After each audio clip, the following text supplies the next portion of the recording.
I have another article for New Eastern Outlook. It is titled Al-Qaeda in the White House and its implications far beyond it, because this isn't just about the President of the United States welcoming in a literal Al-Qaeda terrorist leader into the White House in the United States, in Washington, D.C. It is about what the implications this will all have for U.S. foreign policy. For people who have been paying attention closely for, say, the last 20, 30 years or more, you probably already know where this whole storyline is going. You already know what the U.S. is up to, but for others out there, it might not be so obvious. So let me get into this article. As always, I will add additional information when and if necessary, and I will show you all of the sources that I cited in this article. The link to the article itself will be in the video description below, and in the article there are links that lead off to the sources that I cited while writing it. So, in perhaps 20 years' time, the Western media will reflect back on the radical shifts in narrative surrounding the head of Al-Qaeda in Syria, Abu Mohammed al-Jolani, that is his name, that's what he was known as for years and years, now rebranded and presented as Ahmed al-Shaara, who recently visited the White House and posed for pictures side by side with an eagerly grinning US President Donald Trump, who was smiling ear to ear, had his arms around him, they were joking, they were playing around. You'd hardly realize that the man President Trump was side by side with had been overseeing the just mass slaughter of not just Christians and Druze, but also fellow Muslims all across Syria and beyond, ISIS and Al-Qaeda. This is what the US created these organizations to do. Everyone always talks about radical Islam. The so-called radical Islam was created by the US to execute US foreign policy around the globe, and their largest targeted victims are actually Muslims, not Christians. Although they do kill Christians, they kill everybody. This is the whole point. Al-Jolani's rebranding follows that of the terrorist organization he nominally heads, because it's not as if he is the leader. He created this organization. The United States created it, and they placed him at the head of it. Most recently referred to as Hayat Tahrir al-Sham, but also previously known as Jabhat al-Nusra, and of course Al-Qaeda in Syria. And this is what the United States does. It is using these terrorist organizations as proxies to go into where US troops really can't go. And even when US troops are in a nation, say Syria, there are certain things that they cannot actually openly do. So they use these terrorists to do it in their stead. And because they are presented as terrorists, there's really no limit to what they can do, no level of brutality or methods and atrocities that they employ. There's no limit to it, because they're terrorists, and the US lists them as terrorists. And even though they're on a terrorist list, the US is actually the ones who created them and are sponsoring them, bringing in weapons and equipment and even training them. And this was all even admitted, and I've covered this for years and years, all throughout the war, the US regime change war targeting Syria, all of these years, finally concluding in the overthrow of the Syrian government late last year, 2024. So this is a game that they play. They have these terrorist organizations that they're using. When people become too familiar with them, they just rebrand them. They rename them, and the general public probably didn't even know the name, the original name of the terrorist organization. They certainly cannot connect the rebrand to the original organization. So this is what allows them to continuously use this tactic of employing literal terrorists while pretending to fight terrorists. The general public just cannot keep up. So Hayat Tahrir al-Sham, HTS, also known as Jabhat al-Nusra, I will refer to it as HTS throughout this article. This was a notorious terrorist organization heading the US-engineered proxy war against the government and military, as well as the people of the now decimated and divided Syrian Arab Republic. And again, the U.S. said we aren't arming al-Qaeda and ISIS in Syria. We're sending all these billions of dollars in arms and equipment, literally vehicles. We're sending vehicles. We're training them. We're training the Free Syrian Army, which never actually existed. It never existed. There's no such thing as the Free Syrian Army. It was always al-Qaeda and ISIS from the very beginning. And just to prove to you that this was planned all the way from the beginning, even though this war in Syria erupted from 2011 onward, ultimately beginning under the Obama administration, preparations for it stretched back years before the Obama administration, all the way back to Bush Jr. This was a article in the New Yorker by legendary journalist Seymour Hersh titled "The Redirection," 2007.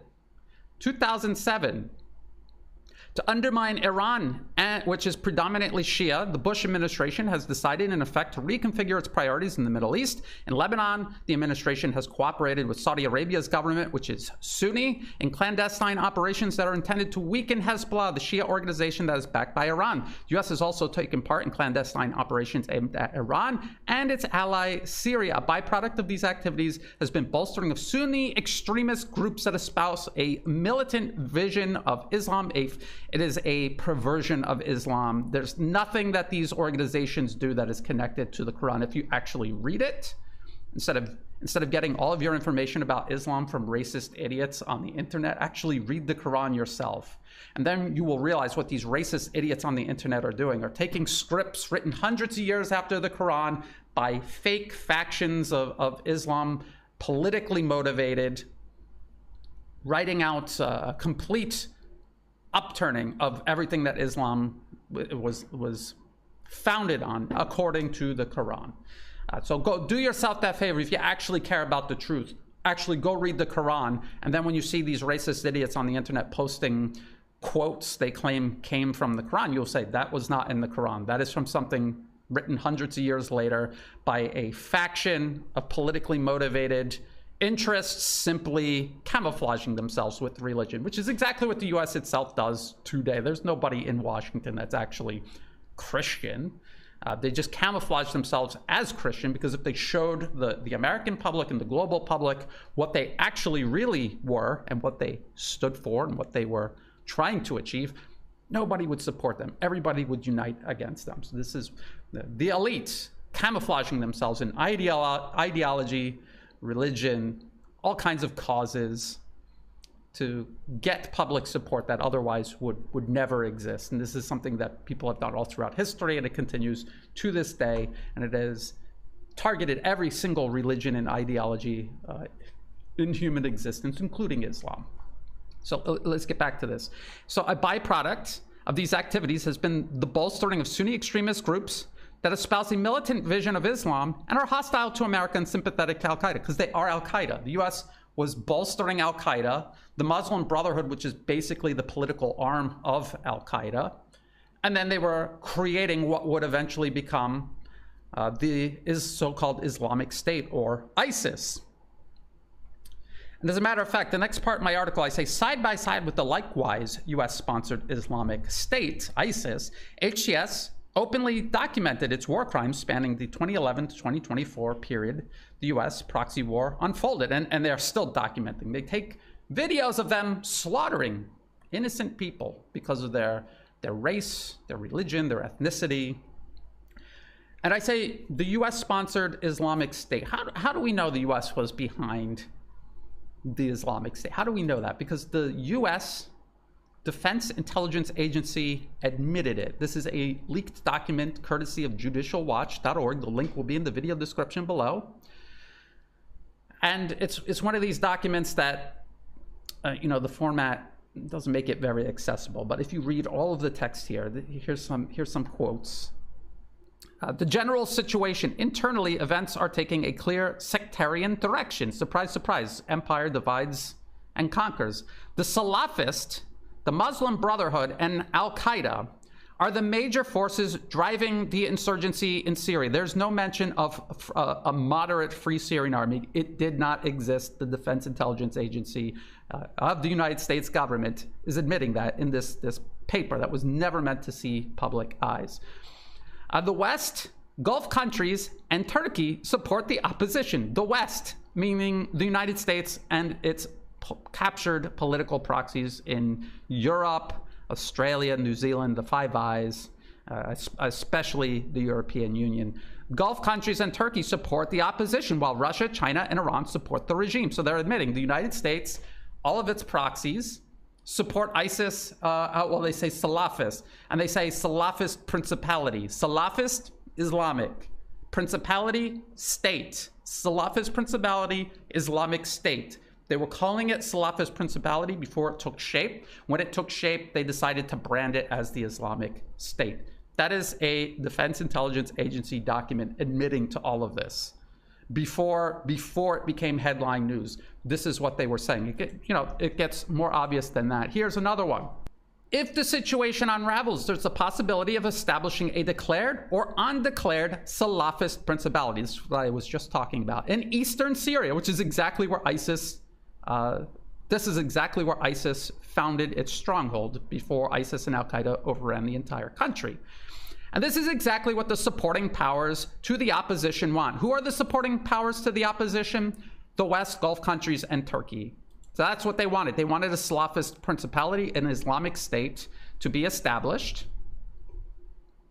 And this is in order to isolate the Syrian regime, which is considered the strategic depth of the Shia expansion, Iraq and Iran. So this was all about, and I've talked about this for years and years, since the 2009 Brookings Institution paper, Which Path to Persia, was published. I talked about how the goal is to isolate Iran. To isolate Iran, you need to also get rid of Hezbollah in Lebanon. You need to weaken and eventually overthrow Syria. You create an air corridor, which you can then go off and bomb Iran directly, which has already happened. Israel and the United States have done this. It also means weakening Iran's influence over Iraq, which has a large Shia population who naturally see Iran as their source of protection. And of course, Yemen. And this is what the United States has been doing for years and years and years. They want to isolate and eventually eliminate Iran. Once they do that, they have effectively total control over the Middle East. They have total control over the Middle East, and the first thing that they will do when they have total control over the Middle East is just cut the hydrocarbons going to China. Because again, zoom out, this is about getting rid of Iran so you can further isolate Russia and China and eventually completely cut off and strangle China altogether. That's what this is about. Always zoom out. Don't become myopically obsessed with the minutia of any one conflict. Empire, all throughout human history, spans huge amounts of territory. Everything is interconnected. So side by side with the likewise US-sponsored Islamic State, HTS openly documented its war crimes spanning the 2011-2024 period. The US proxy war unfolded. Like I said, they're still documenting it, still videotaping themselves slaughtering civilians, other Muslims of all kinds, and just anyone who isn't going along with the program. The Alawites, also Muslims, Druze, and of course Christians, ancient Christian communities in Syria that the previous government had protected for decades and decades. Now they're being slaughtered and pushed out of the country. There had been Jewish communities in all of these countries. And then the extremists the U.S. has been backing for decades. This didn't just start under President George Bush Jr. With that 2007 Seymour Hersh article. This goes all the way back to the 1980s. They used the Muslim Brotherhood to try to overthrow President Bashar al-Assad's father. This has been ongoing, and it's the same thing. And then the narratives that they try to use to sell it to the public shift, but the underlying strategy is the same. It is continuous, continuity of agenda. And for people who are familiar with Operation Gladio, during the Cold War, they used right-wing fascists to carry out terrorist attacks all across Europe, and then they blamed it on the communists. Same thing, just same playbook, just change the names a little, change the script a little, keep it fresh, and keep the people playing along at home.